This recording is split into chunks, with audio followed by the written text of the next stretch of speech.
বাংলা নববর্ষ সাধারণত উদযাপিত হয় বৈশাখের প্রথম দিনে, কিন্তু গোটা বৈশাখ মাস জুড়েই সুযোগ থাকে নতুন বাংলা বছরকে বরণ করে নেয়ার।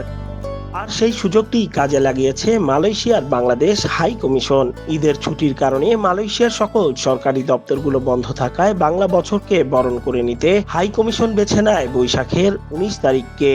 ওয়ালটন ফ্রিজ কিনে অনেকের মতো আপনিও হয়ে যেতে পারেন মিলেনিয়াল। সেরা পণ্যের সেরা অফার।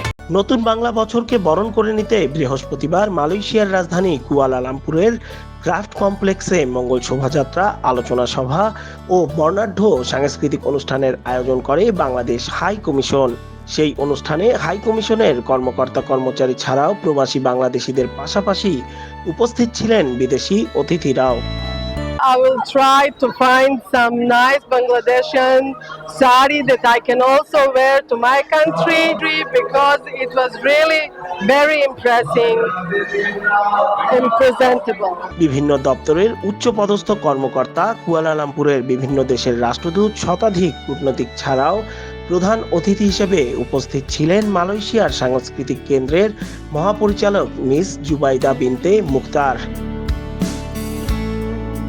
আমার কাছে খুবই ভালো লাগলো যে আমাদের যে নারী উদ্যোক্তারা তারা এখানে স্টল দিয়েছেন, খাবারের স্টল, কাপড় চোপড়ের স্টল, এবং বাংলাদেশি পণ্যকে তুলে ধরার জন্য তাদের যে চেষ্টা, সেটা আসলে সত্যি ধন্যবাদ জানাতে হয় তাদেরকে। আমরা এই মালয়েশিয়া প্রবাসে বসে উদযাপন করছি। আমি ধন্যবাদ জানাচ্ছি মাননীয় হাই কমিশনার মহোদয়কে। অনুষ্ঠানে হাই কমিশনার তার বক্তব্যে বলেন, বিদেশিরা বাংলাদেশের কালচার সম্পর্কে জানার দারুণ একটা সুযোগ পাচ্ছে এই অনুষ্ঠানের মধ্য দিয়ে। সঙ্গীত, নৃত্য, আবৃত্তি, অভিনয় সবকিছুর মাধ্যমে বাংলাদেশের ইতিহাস, ঐতিহ্য, বিশেষ করে পহেলা বৈশাখটিকে আমরা তুলে ধরেছি। এবং আমি অত্যন্ত আনন্দিত যে আমাদের মঙ্গল শোভাযাত্রায় প্রায় দেড় শত বিদেশি অতিথি প্রবাসী বাংলাদেশিদের সাথে অংশগ্রহণ করেছেন। এবং দিবসটি উদযাপন উপলক্ষে ক্রাফট কমপ্লেক্সকে বাংলাদেশের ঐতিহ্যবাহী সংস্কৃতির অনেক আনুষঙ্গ দিয়ে সুসজ্জিত করা হয়, যা সহজেই সবার দৃষ্টি আকর্ষণ করে এবং সকলের মাঝে উৎসবের আমেজও তৈরি করে।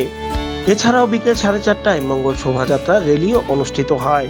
পরে নাচ, গান ও নানা আয়োজনের মধ্য দিয়ে বর্ষবরণ উদযাপন করে প্রবাসী বাংলাদেশিরা। মুনয়ার আলম নির্ঝর, কুয়ালালামপুর, মালয়েশিয়া।